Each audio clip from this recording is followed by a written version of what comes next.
1971년도에 태어났던 라이트 화이트라는 한 친구가 있습니다. 이 친구가 13살 되었을 때에 혈우병을 앓기 시작합니다. 피가 나기 시작하면 멈추지 않는 병이에요. 그래서 이제 수혈을 받을 기회가 많이 있었습니다. 당시에는 HIV 바이러스를 이제 수혈하는 가운데 검사를 하지 않았다라고 이야기를 합니다. 당시 혈우병을 앓던 90% 정도가 이 HIV 바이러스의 복균자가 되어서 에이즈를 앓게 됩니다. 이 친구도 어김없이 에이즈를 앓게 됩니다. 자기의 의사와는 전혀 상관없이 부모의 잘못도 아닌, 누구의 잘못도 아닌 그 당시 상황이 그랬기 때문에 수혈을 했던 사람들도 자기가 그 바이러스의 복균자임을 알지 못한 채 수혈을 했을 것이고, 그리고 이 인생이 죽음의 길에 놓이게 된 것입니다. 어찌 보면 암흑과도 같았습니다. 당시 에이즈에 대한 연구가 활발하게 일어나지 않았던 때였기도 하지만 이 친구의 잘못이 아닌, 누구의 잘못도 아닌, 그저 어린 나이에 병에 걸려서 이제 죽음을 맞이하게 되는, 이제 의사들도 이제 6개월 정도 남았다라고 이야기하는 이 친구는 이제 싸움을 시작합니다. 자신의 삶을 비관하지도 않았고 비난하지도 않았고, 자신을 학교에 못 오게 하는 학교의 방침 또한 그는 비난하지 않았고, 그걸 감수하면서 지리한 법정 투쟁을 통해서 그는 학교에 가게 됩니다. 학교에 간 첫날 학생 수 반이 학교에 오질 않았어요. 에이즈에 걸렸다는, 에이즈에 걸리면 자신의 아이들도 에이즈에 걸릴지도 모른다라는 당시의 잘못된 생각도 있었기 때문입니다. 텔레비전 매체에서 많이 보도되어서 많은 사람들에게 알려졌다라고 이야기하고, 나중에 에이즈 환자들의 영웅이 되어 갑니다. 그가 이제 18세의 나이로 이제 삶을 마감하게 되는데, 소년이 죽기 전에 아버지와의 나눈 대화가 어떤 기독교 잡지에 실리면서 더 유명하게 되었습니다.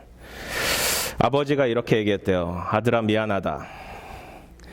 그 아이가 아픈 것에 대해서는 부모님이 마치 자기가 잘못한 일인 양 책임을 지게 되는 것 같습니다. 이번 주에도 저희가 막내가 아팠는데 병원에 갔는데 이유를 못 찾는 거예요. 열이 계속 나고 괜히 미안해지는 거예요. 우리가 뭔가를 잘못해서 아이가 아팠나라는 생각. 아마 이 라이언의 아버지도 동일한 생각을 가졌던 것 같아요. 아이야, 정말 미안하다. 아버지가 정말 해줄 게 정말 아무것도 없구나. 너에게 해줄 게 정말 아무것도 없구나 라고 이야기를 했을 때 이 아이의 대답이 기가 막힙니다. 아버지, 전 지금까지 많은 선물을 받았지만 아무도 아버지처럼 귀한 선물을 준 사람은 없었습니다. 아버지는 저에게 천국에 갈 수 있는 티켓을 주셨습니다. 제가 얼마 남지 않은 삶을 마감하게 되겠지만, 대학 갈 꿈도 꾸었지만 대학을 아마 갈 수 없을지도 모르겠지만, 저는 영원한 하나님 나라에 갈 수 있음에 저는 감사드립니다 라고 고백하는 거예요. 이보다 더 위대한 선물은 없습니다. 저에게 제가 받았던 수많은 사람들의 격려와 수많은 사람들의 선물, 그것보다 더 위대한 것은 영원한 생명입니다 라고 고백하는 거예요. 여러분, 이 영원한 생명을 받으셨습니까? 그 선물을 주신 하나님을 만나셨습니까? 에베소서 2장 8절은 이렇게 고백합니다. 다 같이 읽어볼까요? 시작.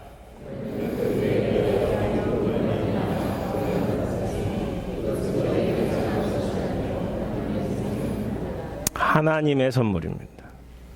우리에게서 난 것이 아니라 하나님께서 은혜를 부어주시고 우리가 그 은혜에 대해서 믿음으로 반응했기 때문에 주신 하나님의 선물이 구원이라는 사실입니다. 이 위대한 선물을 소유하고 계십니까? 이 위대한 선물을 소유하기 위해서는 예수 그리스도를 마음속에 받아들이셔야 합니다. 지난주에 오병이어에 대한 말씀을 같이 나눴어요. 생각을 해보세요. 물고기 2마리와 보리떡 5개로 5,000명을 먹이신 거예요.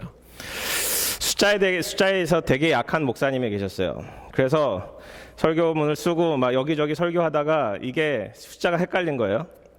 그래서 5,000마리의 물고기와 2만 개의 떡으로 5명을 먹이신, 이렇게 설교를 한 거예요. 설교를 마치고 누군가 와서 목사님 잘못한 거 혹시 아세요? 그래서 잘 모르겠는데요. 숫자 잘못 얘기하셨다고. 그 다음 주가 됐어요. 설교 코렉션을 해야 되잖아요. 제가 잘못했습니다. 물고기 2마리와 보리떡 5개로 5,000명을 먹이신 사건이었습니다. 이게 어떻게 가능했을까요? 라고 질문했는데 누가 번쩍 손을 드는 거예요. 청중 중에. 그게 가능했던 이유가 있습니다. 지난주에 먹이신 거 나머지 가지고 먹이면 됩니다라는 거예요. 제자들은 아마도, 그리고 그 당시에 있었던 청중들도 이 기적적인 사건을 경험하고 나서 6장 15절에 보면 예수님을 임금으로 삼으려고 그랬어요. 예수님 왕이 좀 되어주셨으면 좋겠습니다. 아니, 저희들이 그토록 기다렸던, 우리에게 만나를 줄 그 선지자를 기다렸는데 당신이 그인 것 같습니다. 당신이 왕이 된다면 이 땅에 우리가 로마의 압제에서 혁명적인 변화가 일어날 것 같습니다. 저희가 더 이상 배고파하지 않아도 될 것 같습니다. 저희가 더 이상 일하지 않아도 될 것 같습니다. 물고기 2마리만 잡아도 전체 인구가 다 먹을 수 있을 만큼 당신은 그 기적적인 사건의 주인공이기 때문에 당신이 임금이 되었으면 좋겠습니다라고 생각한 거예요. 제자들도 그 은혜의 연장이 있었어요. 그 은혜를 나누어주고 그 은혜를 거두면서 얼마나 기적적인 그 체험의 현장이 얼마나 기뻤을까요? 얼마나 즐거웠을까요? 얼마나 위대한 우리 주님이 곧 임금이 되실지도 모른다라는 생각을 갖게 되었을지도 모릅니다. 그리고 나서 그들은 혼란에 빠집니다. 두려움에 휩싸이게 됩니다. 그들이 생각했던 주님과 실제 주님이 달랐기 때문입니다. 그들이 그토록 기다렸던 주님과, 그들이 그토록 기대했던 주님과 예수님의 모습은 달랐기 때문입니다. 우리는 같이 예배드리러 와요. 같이 주님을 섬기러 와요. 같은 한 주님을 섬기는데 우리가 기대하는 바가 개개인마다 다를 수밖에 없습니다. 우리가 생각하는 것도 다를 수밖에 없어요. 우리의 믿음의 수준으로 주님을 바라보기 때문에 그렇습니다. 잠시 기도했으면 좋겠습니다. 하나님, 저희 말씀 가지고 같이 나누려고 합니다. 저희의 수준으로 주님을 바라보는 것이 아니라, 저희의 신앙의 생각으로 주님의 말씀을 읽는 것이 아니라, 주님이 말씀하시고자 하는 그 메시지를 저희 마음속에 받아 저희 마음을 주님께 올려드리는 이 작업을 할 수 있도록 역사하여 주시옵소서. 감사하며 예수님 이름으로 기도드렸습니다. 아멘.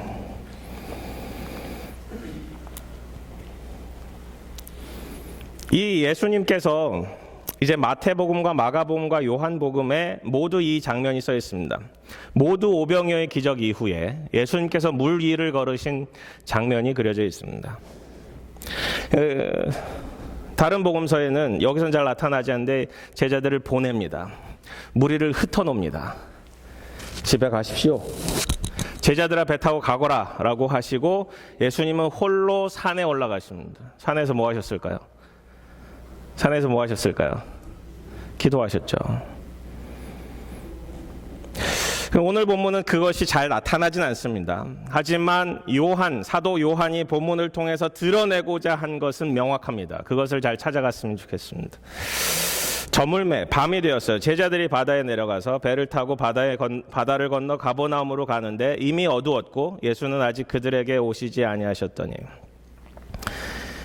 저자는 의도적으로 이 얘기를 합니다. 밤이 되었다라는 거예요. 요한복음 1장을 기억하시나요? 요한복음 우리가 계속적으로 강해가고 있는데 1장으로 다시 돌아가면 창조에 대한 메시지 하시고 첫 번째 창조물이었던 빛에 대한 얘기를 하세요. 그 빛이 우리가 생각하는 그 빛이 아니고 이 세상의 근원된 그 빛인데, 그 빛이 이 세상에 왔는데 어둠은 깨닫지 못했다라고 이야기를 합니다. 그 어둠은 사실은 빛 되신 예수 그리스도와 이 세상을 빗대어서 얘기하고 있습니다. 그것을 암시적으로 표현할 때가 있어요. 밤이 되었는데 어떤 사건이 벌어지면 그것은 이 빛과 어둠에 대비되는 것을 더 하이라이트 해줍니다. 저도 예전에 미술을 잘 못하지만 제 성경 공부를 들으신 분들은 아셔요. 제가 미술을 얼마나 못하는지. 근데 예전에 미술을 좀 배웠을 때 빛과 어둠이 만나는 그 지점은 더 새까맣게 해야 된대요. 이렇게 데센 같은 거 할 때. 그 이유가 그 만나는 지점이 가장 어둡기 때문이다라는 거예요. 그리고 빛과 어둠이 만나는 그 순간이 가장 많이 대비되기 때문이다라는 거예요.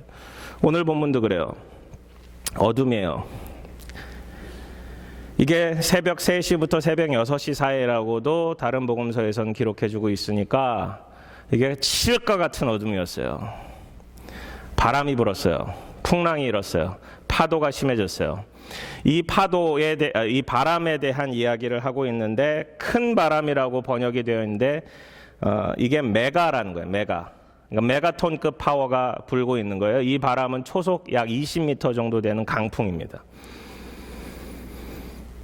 그러니까 큰 바람이 불어서 파도가 일어납니다. 막 파도가 일어납니다. 풍랑이 일어납니다. 대신에 감사한 것은 배에 탄 사람들이 누구예요?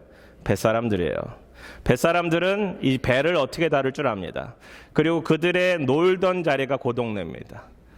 열심히 노를 저어서 스스로 그 문제를 해결하려고 하는 그 상황에 제자들이 10여리쯤 가다가 예수께서 바다 위로 걸어 배에 가까이 오심을 보고 어떻게 느껴요?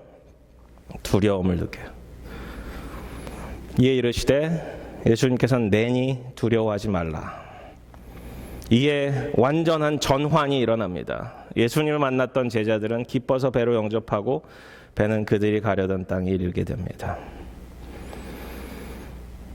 마태복음 14장과 마가복음 6장에 모두 기록되어 있는 이 말씀, 큰 바람이 불어 파도가 일어나는 그때 핵심은 뭐냐?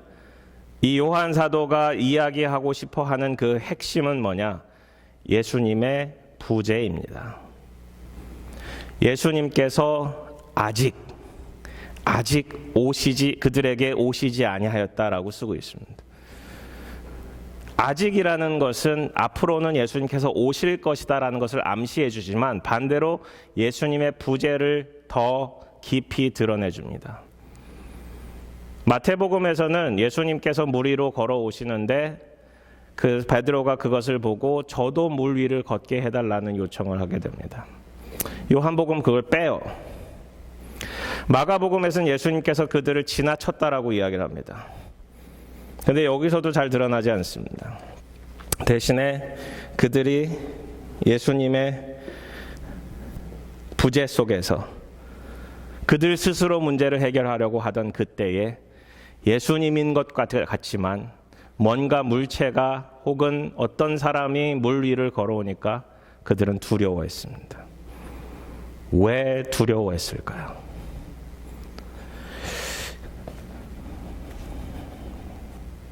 다른 복음서에서는 예수님을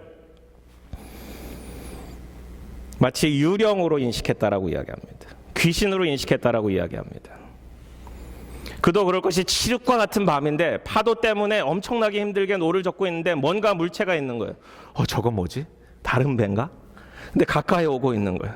뭔가 그림자가 계속적으로 다가오는 거예요. 이와 같이 뭔가 다가오는 그분을 바라보면서 이들은 얼마나 두려웠을까요?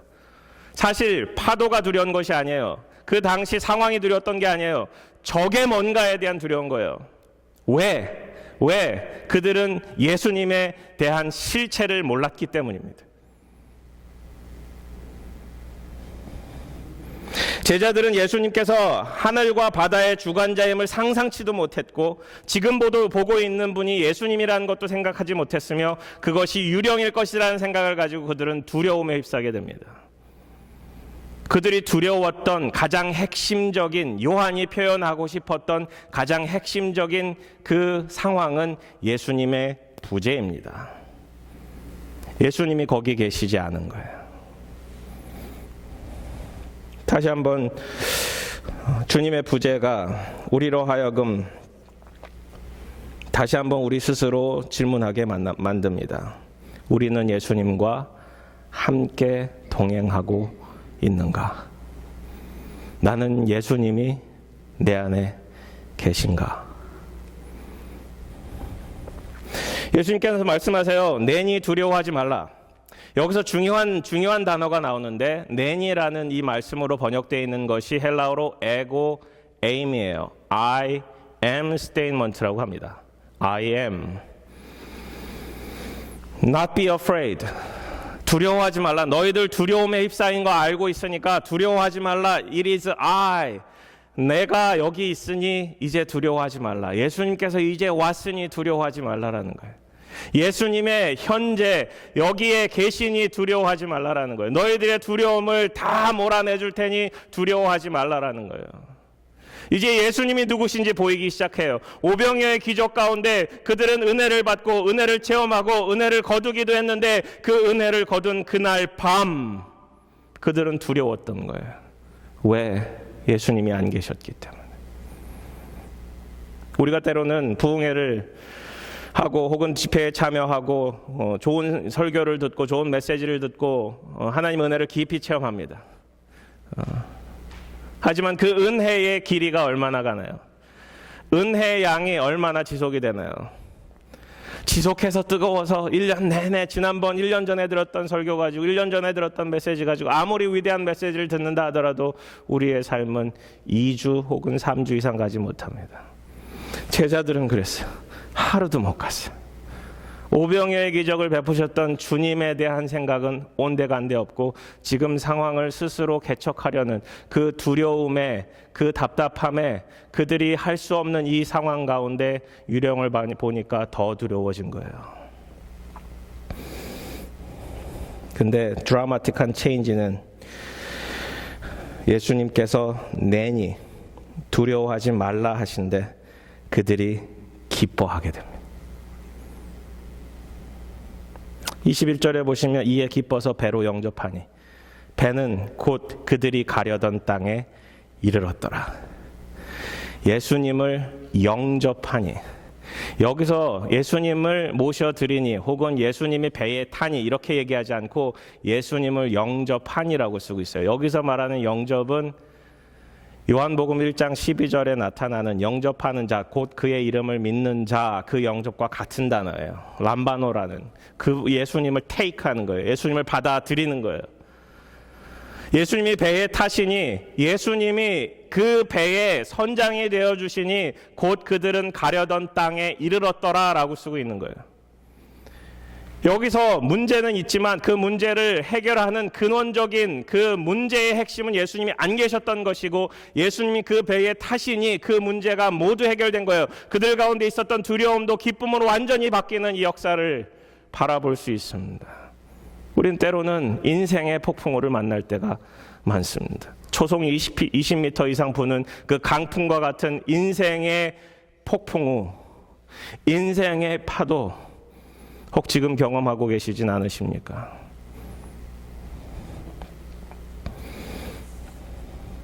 인생의 크든 작든 어려움을 만났을 때 관계의 어려움이나 자녀와의 어려움이나 자녀의 어려움이나 혹은 건강의 어려움이나 때로는 많은 분들이 부모의 건강 때문에 기도하시고 염려하시고 하시는 것을 보게 됩니다. 어떤 분들은 공부하러 오셨는데 공부가 어렵다라고 얘기도 하세요. 사업이나 직장에서 일어나는 크고 작은 어려움들, 관계의 오해와 갈등, 아직도 풀리지 않은 매듭과 같은 관계들, 그 인생의 폭풍우를 경험하지 않고서는 주님의 섭리를 이해할 수 없다라는 사실 또한 우리는 알게 됩니다. 그들이 폭풍 가운데 있었기 때문에, 그들이 밤에 예수님이 걸어오셨던 그 현장에 깨어 있었기 때문에, 그들이 걸어오시는 예수님의 모습을, 그 현현된 예수님의 신적 모습을 다시 한번 확인할 수 있었던 그들은 기쁘게 예수님을 받아들이게 됩니다. 인생의 폭풍우 가운데 진짜 문제는 그들에게 예수님이 아직 오시지 않았다라는 것입니다. 문제의 해결책은 예수님을 영접함이라는 사실입니다. 인생의 조타수를 배의 키를 주님께 내어드리는 작업이 필요합니다. 주님은 우리를 안전하게 구원과 행복과 영원한 하나님 나라라는 그곳으로 우리를 그 목적지로 곧 인도하실 것입니다. 인생의 폭풍우를 만나셨을 때 예수님과 동행하십니까? 그러기 위해서는 지금 예수님과 동행하셔야 합니다. 두 번째, 예수님의 부재가 여러분에게 어떤 문제로 다가오십니까? 예수님과 동행을 누리십니까? 예수님과 동행을 누리십니까? 결국 문제는 뭐였어요? 예수님의 부재였어요. 예수님이 계시지 않는 게 문제였어요. 그게 핵심이라는 거예요. 사도 요한은 우리로 다시 한번 그 문제를 바라보게 만듭니다. 22절에 보시면 예수님과 제자들은 바다 건너편으로 가버나움으로 건너왔어요. 하지만 여전히 무리들은 그 건너편에 아직도 있는 거예요. 이튿날 바다 건너편에 서 있던 무리가 배 한 척 외에 다른 배가 거기 없는 것과, 거기 배 한 척 있었는데 이제 배가 그게 없는 거예요. 그리고 어제 예수께서 제자들과 함께 그 배에 오르지 아니하시고 제자들만 가는 것을 보았더니, 분명히 제자들만 가는 것만 봤던 거예요. 예수님은 거기 계시지 않았던 거예요. 예수님은 산으로 올라가셨어요. 산으로 올라가신을 본 자들도 있었을 거예요. 예수님 그 배에 안 탔어. 예수님 거기 배에 오르지 않고 예수님 저쪽 편 산으로 올라가셨어. 누군가는 증언했을 거예요. 23절에 디베랴에서 배들이 주께서 축사하신 후 여럿이 떡 먹던 그곳에 가까이 왔더라. 배가 갑자기 여러 채가 여기로 온 거예요. 무리가 거기에 예수도 안 계시고 제자들도 없음을 보고 예수님의 부재를 바라보고 예수님을 찾기 시작하는 거예요. 곧 배들을 타고 예수를 찾으러 가버나움으로 가서, 가버나움으로 갔던 이유는 뭘까요? 예수님의 제자들이 거기 있기 때문에. 적어도 제자들은 알 거란 말이에요. 혹은 여기선 기록되어 있지 않지만 몇 사람은 그 산을 헤맸을 수도 있어요. 예수님을 찾으러 혹 산에 가셨다고 얘기를 하는데 어디 산일까? 이쪽 산일까? 이쪽 방향일 텐데 하고 찾았던 사람들도 있었겠죠. 그들이 예수님을 그토록 찾았던 것은 예수님이 거기 계시지 않았기 때문입니다. 사도 요한은 그것을 의도적으로 보여줘요. 다른 복음서에는 말하지 않게 예수님의 부재를 다시 한번 한층 더 무리들의 기대와 그 기대와 전혀 다르게 예수님이 움직이고 계시다라는 사실을 의도적으로 보여줍니다. 2장부터 지금까지 예수님과 이제 제자들과 혹은 예수님을 따르던 사람들과 예수님과 함께하던 사람들과의 대화 가운데 예수님과 대화를 나누던 일반 사람들과는 차원이 다르다라는 사실을 지속적으로 보여준다 말씀을 드렸어요. 여기서도 마찬가지죠. 근데 문제는 뭐였어요? 예수님의 부재입니다. 그리고 예수를 찾으러 가버나움으로 건너갑니다. 바다 건너편에서 만나 라비여 언제 여기 오셨습니까? 당황스럽죠?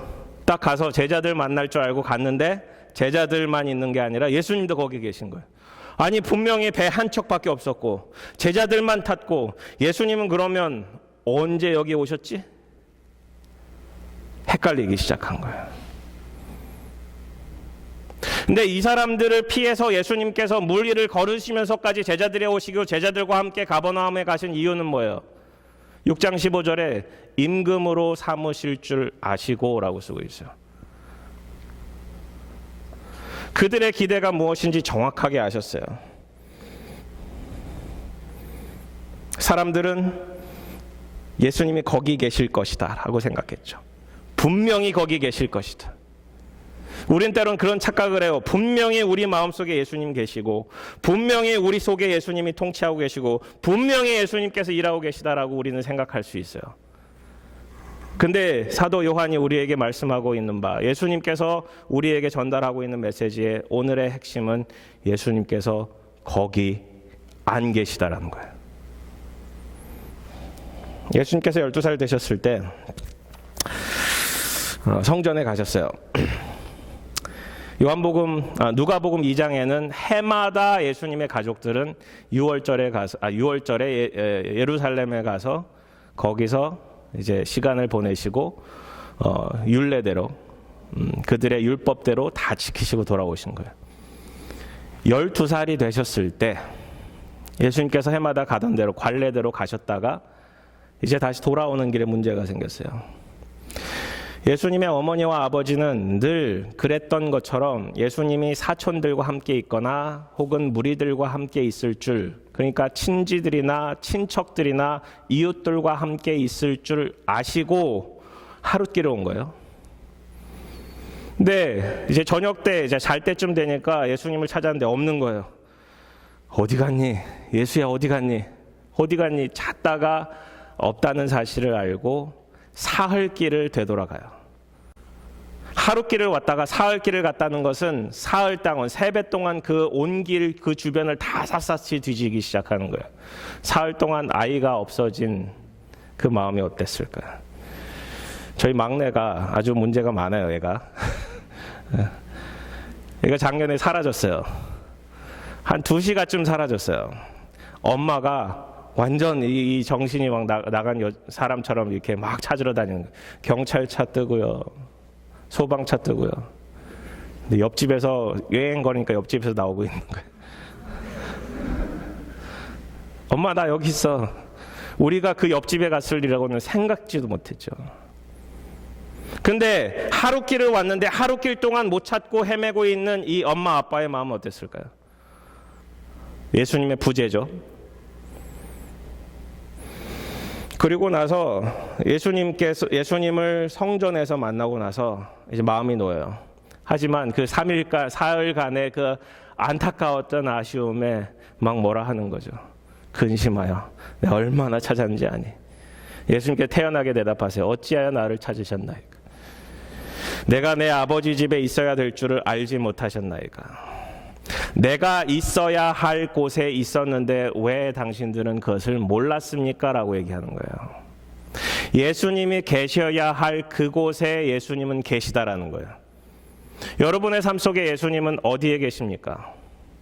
우리는 쉽게 얘기합니다. 우리 마음속에 계세요. 여러분의 일상 가운데는 어디에 계십니까? 여러분의 삶 속에는 어디서 일하고 계십니까? 지난주에 제가 2가지 질문을 받았는데 2가지 질문에 대해서 쉽게 대답을 못했어요. 첫 번째 질문은 예수님은 당신의 삶 속에서 무엇을 하고 계십니까? 라는 질문이에요.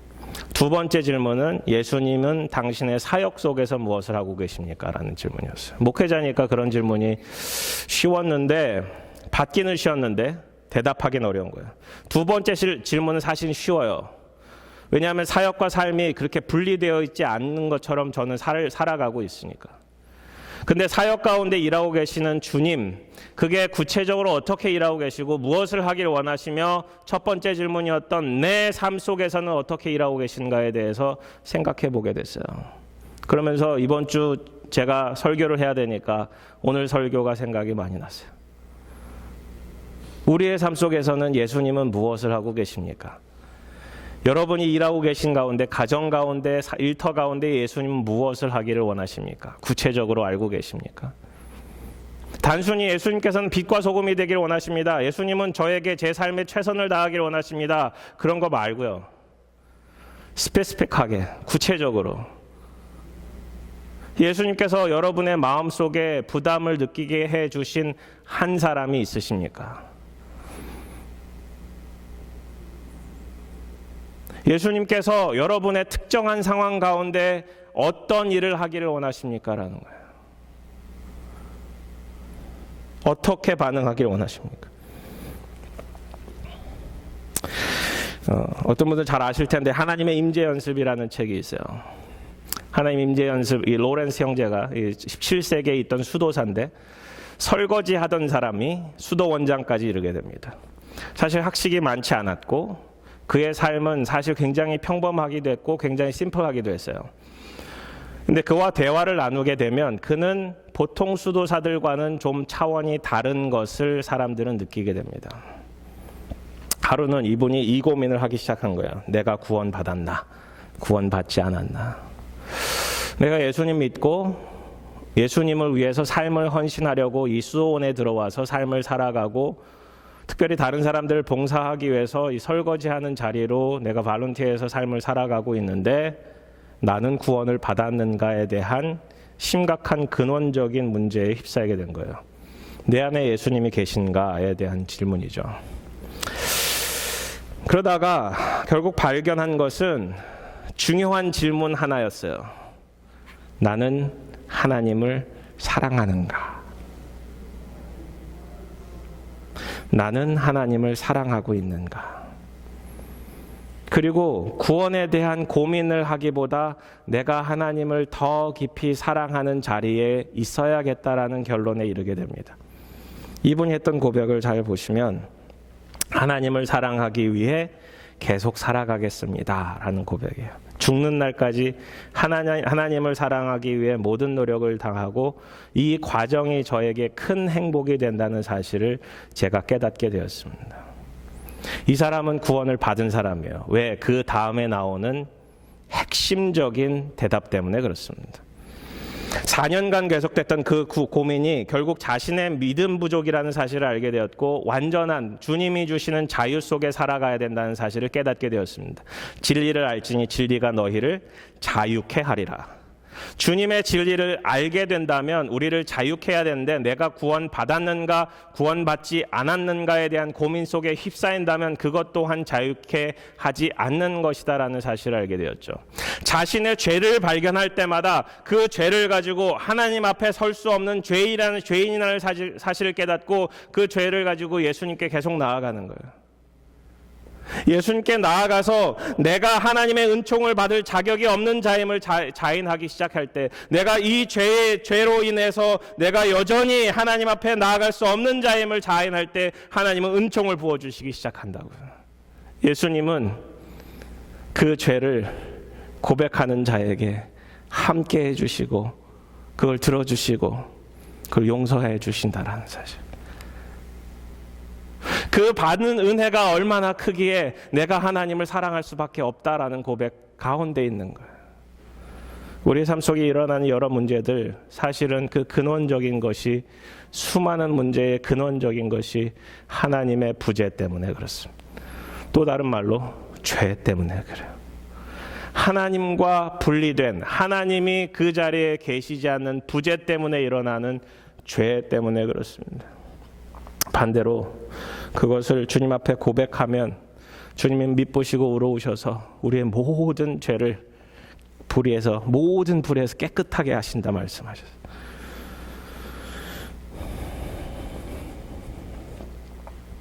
결국 예수님과 동행의 축복은 하나님과 관계 속에서 그 사랑의 관계를 누림에 있습니다. 이 예수님을 따라다니던 사람들은 예수님이 어디 계신지 몰랐습니다. 여러분 예수님이 어디 계신지 아십니까? 예수님을 마음속에 받아들이신 분들은 여러분 마음속에서 이미 일하고 계시다라는 사실을 깨달으십시오. 십자가 속에 계신 예수님을 끊임없이 바라보아야 합니다. 그 은혜의, 그 은총의, 그 주님의 역사하시는 그 용서하심과 회복해 하심의 은혜를 깊이 깨달으시길 바랍니다. 그것이 주님과 동행하는 키입니다. 그 동행의 누림입니다. 예수님과 함께 했지만 예수님의 마음을 몰랐고 예수님과 동행하는 법도 몰랐으며 예수님을 향한 기대가 실제 예수님 모습과 달랐다는데 오늘 본문의 핵심이 있다라는 사실입니다. 세 번째, 사도 요한은 우리에게 또 다른 질문을 합니다. 예수님과 동행하기를 원했던 그들은 결국 예수님을 만납니다. 네, 예수님을 만난 그들에게 그들이 기대했던 것은 또 다른 떡과 또 다른 물고기 혹은 또 다른 은혜였지만 예수님은 너희가 무엇을 찾고 있느냐라는 질문을 다시 한번 던져주세요. 본문을 보시면 예수께서 대답하여 이르시되 내가 진실로 진실로 너희에게 이르노니 너희가 나를 찾는 것은 표적을 본 까닭이 아니요 떡을 먹고 배부른 까닭이라. 썩을 양식을 위하여 일하지 말고 영생하도록 있는 양식을 위하여 하라. 이 양식은 인자가 너희에게 주리니 인자는 아버지 하나님께서 인치신 자니라. 그들이 묻되 우리가 어떻게 하여야 하나님의 일을 하오리이까. 이들의 이거 우문현답이에요. 멍청한 질문. 어떻게 하여야 하나님의 일을 하리이까. 현답입니다. 예수께서 대답하여 이르시되 하나님께서 보내신 일을 믿는 것이 하나님의 일이니라. 예수께서 무리들을 꾸짖으십니다. 너희가 나를 찾는 것은 표적을 본 까닭이 아니요 즉 예수님께서 하신 일의 위대함과 예수님이 하느님의 아들이라는 인식을 하는 것과 자신들 속에서 모세가 약속한 선지자가 오셨다는 그 사실을 인지하는 것이 아니라 단순히 떡 먹고 배불렀기 때문에 예수님이 임금이 되시면 얼마나 위대한 삶이 우리 속에 펼쳐질까에 대한 기대 때문에 그렇다라는 거예요. 반대로 말하면 예수님께서 정말 주고자 했던 하늘의 떡에 대해서는 관심이 없고 이 세상의 떡에 대해서만 관심이 있구나라는 사실이죠. 사람들은 이리저리 헤매며 예수님을 찾았습니다. 어제 먹은 떡이 너무 좋았기 때문이기도 하고 그 예수님을 다시 한번 만나서 그 위대한 역사를 다시 한번 경험하고 그들의 삶의 문제, 지긋지긋했던 인생의 고통의 문제를 해결하고 싶었습니다. 일을 하지 않아도 먹을 수 있었고 더 풍성하게 먹을 수 있었고 배불리 먹을 수 있었고 더 이상 걱정하지 않아도 되는 풍성함을 기대했습니다. 사실 그들에게 재물은 굉장히 부족했습니다. 정말 열심히 일해도 정말 두 끼 세 끼 먹는 것이 어려울 만큼 그들은 고통 속에 있었습니다. 로마의 압제 가운데 수많은 세금을 내야 했고 그 세금을 내면서까지 살아야 되는 그들의 삶의 퍽퍽함은 우리가 상상하는 것 이상으로 고통스러웠을 것입니다. 때로는 우리가 성경 속에 나타난 사람들을 너무 쉽게 바라볼 때가 있어요. 우리들의 상황과 훨씬 더 못 미치는 정말 토굴과 같은 정말 말도 안 되는 집과 같은 곳에 살면서 매일매일 물고기를 잡아야 매일매일 나가서 농사를 지어야 살아갈 수밖에 없는 그들의 삶은 정말 퍽퍽했어요. 어떻게 보면 그들의 기대했던 구원자는 그들의 퍽퍽한 삶을 구원해 줄 그 사람이었는지도 모릅니다. 하지만 예수님은 정말 표현할 수도 없는 그 영원에 대한 이야기를 하기 위해서 주님은 이 땅에 오셔서 이 땅에 그들을 깨우치고 계신 거예요. 썩을 양식을 위하여 구하지 말고 영생하도록 있는 양식을 위하여 하라. 그들의 관심은 짧은 이 세상에 있었지만 예수님께서 우리에게 포커스하라고 주시는 관심은 영원한 삶, 거기에 있었습니다. 사람들은 무엇을 하여야 그 행위에 대해서 집중하지만 하나님의 일은 그 아들 예수 그리스도를 믿는 그것이다라고 다시 한번 재정의해 주십니다. 로마서 3장에 이런 말씀이 있어요. 사람이 의롭다 하심을 얻는 것은 율법의 행위에 있지 않고 믿음으로 되는 줄 우리가 인정하노라. 솔직히 예수님께서 왜 이런 말씀하셨는지 감을 잡기는 쉽지 않습니다. 하나님 나라의 일은 예수님을 믿는 것이라뇨. 하나님 나라의 일, work는 예수님을 믿는 것이라뇨. 예수님을 믿는 것이 일이라뇨. 일과는 전혀 관계없어 보이는, 그리고 로마서를 읽다 보면 방금 제가 소개한 그 말씀을 읽다 보면 우리가 구원받는 것은 율법의 행위가 아니라 믿음이라는 그 말씀을 우리가 바라본다면 정말 믿음이 하나님 나라의 일인데 일이 믿음이라뇨. 믿음은 마음으로 하는 것인데 어떻게 그것이 우리의 일이 될까요?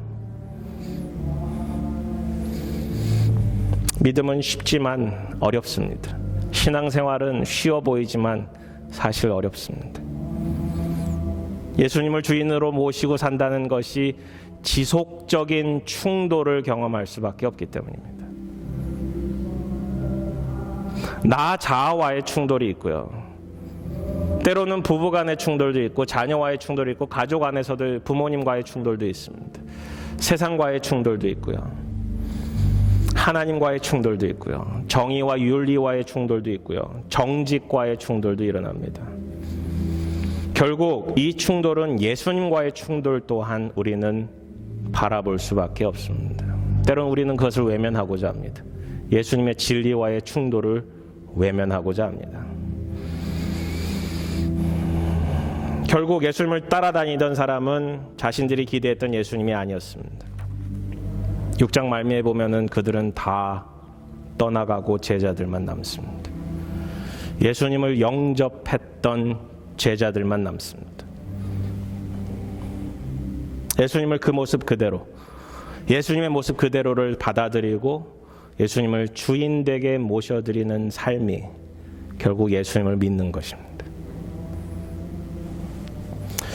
필립 얀시라는 사람은, 이걸 누가 누르셨나 봐요. 오케이. 필립 얀시라는 사람은 내 안에 하나님이 없다라는 책을 썼어요. 이 사람이 어떤 사람이냐? 크리스찬니티 투데이라는 그 크리스천 잡지의 편집장이에요. 글을 지속적으로 쓰는 사람이에요. 책을 쓰시는 분이에요. 베스트셀러도 굉장히 많이 쓰셨어요. 전업 작가인데 하루는 그런 생각이 들었던 거예요. 내 안에 하나님이 안 계시구나라는 사실을. 예수님 믿지 않으면, 하나님을 사랑하지 않으면 살아갈 수 없는 그의 삶이 결국은 내 안에 하나님이 없다라는 고백을 하기 시작한 겁니다. 그러니까 reaching for the invisible God, 이게 원제인데 보이지 않는 하나님을 어떻게 reach out 할 것인가. 그의 고백은 다음과 같아요. 글이 좀 작은데 읽어드리면, 내면의 평안과 평온함에 대한 아름다운 글을 쓸 수 있지만 컴퓨터가 에러가 나서 그 글이 다 날아가 버린다면, 내가 평온과 평안에 대한 글을 썼지만 곧 평안과 평온은 싹 사라버린다. 정말 순식간 같이 사라져 버린다. 어떻게 그럴 수 있을까? 차가 고장나면 나의 두뇌는 하나님에 대한 생각은 가장자리로 밀어버리고 오직 그 문제에만 집중한다. 나는 매일 하나님을 위해 시간을 낸다. 하지만 여러 업무 목록 중에 하나에 지나지 않을 때가 많고, 다른 지역을 여행하거나 정상적인 일과를 유지하지 못한다면 더더욱 그렇다. 그렇죠? 그렇지 않으세요?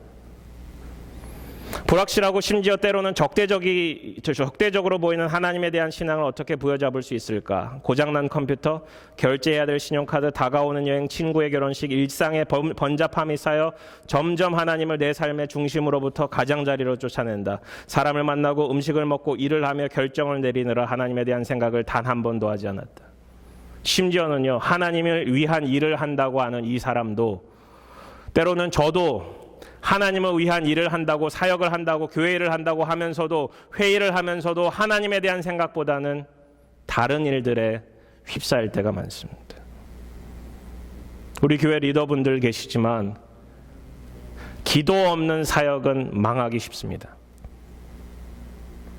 회의에 오시면서 기도하지 않고 오시는 것은 하나님을 가장자리로 밀어대고 내 생각을 가지고 나올 때가 쉽다라는 사실입니다. 하나님을 향한 마음을 가지고 교회를 세워가야 합니다. 그게 저를 향한 메시지이기도 합니다. 이 사람의 고백이 그래요. 나의 가치는 하나님으로부터 비롯되었다. 풍성한 사랑, 은혜. 하지만 하나님과의 관계 속에서는 눈에 보이지 않는 관계에서 결연한 노력이 뒷받침되지 않으면 슬그머니 빠져나간다. 여러 번잡함이 하나님을 한쪽으로 밀어버린다. 어떻게 하나님을 잊지 않을 수 있을까? 이 고민이 그를 하나님을 향해 나아가게끔 만듭니다. 때로는요, 우리의 생각은 하나님은 거기 계시다. 여호와 삼마. 하나님은 여기 계시다. 하나님은 우리를 위해서 준비하신다. 여호와 이레. 끊임없이 우리는 외치지만, 끊임없이 하나님께 나아가고 기도하고 말씀을 향해 나아가지만 하나님이 주인 되시지 않는 삶을 살 때가 너무 많다라는 거예요. 하나님의 부재. 예수 그리스도의 삶의 부재. 제자들의 두려움은 그게 문제였고요. 이 사람들이 예수님을 찾지 못했던 것도 예수님의 부재를 알지 못했기 때문입니다. 여전히 예수님을 만났지만, 여전히 예수님을 향해 나아가지만 그들은 예수님의 부재를 알지 못했습니다. 이 말씀을 준비하며 그런 생각이 들었어요. 끊임없이 주님은 우리 마음을 겸손하게 이끄십니다. 주님이 주인 되신 삶은 끊임없이 우리의 마음을 낮은 곳으로 향하게 만드십니다. 끊임없이 우리 마음속에 사랑을 도전시켜 주십니다. 끊임없이 주님은 우리 마음속에 사랑을 전달해 주십니다. 끊임없이 우리 마음을 두드리고 계십니다. 주님은 우리에게 주님과의 동행이 복이라고 선언하십니다. 믿음의 복입니다. 영원의 복입니다. 하나님 나라의 복입니다. 그 복을 주님과 동행하며 누리시며 사셨으면 좋겠습니다. 이것을 보여주는 사람이 에녹입니다. 300년 동안 하나님과 동행했던, 당대에 완전했던 노아는 하나님과 동행했다라고 성경은 쓰고 있습니다. 그 동행의 복이 두려움을 벗어나 주님을 초청하고 주님의 복을 누리시는 저와 여러분 되기를 주님의 이름으로 축원합니다. 같이 기도하시겠습니다. 하나님 아버지, 말씀을 전하고 우리는 세상으로 다시 돌아갑니다. 다시 일상으로 돌아갑니다. 한 번의 메시지 전하고 예배드리고 또 일상으로 돌아가면 언제 그랬냐는 듯이 다시 일상의 번잡함과 반복 속에서 내 안에 하나님이 계신가 물을 수밖에 없는 상황이 오게 됩니다. 주님, 인생의 폭풍우가 몰아칠 때 주님을 바라보게 하시고 주님과 동행케 하시고 주님이 어디 계신가, 주님이 무엇을 하고 계신가, 주님이 무엇을 하기를 원하시는가 찾아가며 삶을 살아가도록 인도하여 주시고 주님과 동행이 우리에게 복이 되고 주님과 동행이 주님을 사랑함이 우리에게 기쁨이 될 수 있도록 인도하여 주시옵소서. 감사하며 이 모든 말씀 예수님 이름으로 기도드렸습니다. 아멘. 다 같이 일어나셔서 마지막 찬양 드리시겠습니다.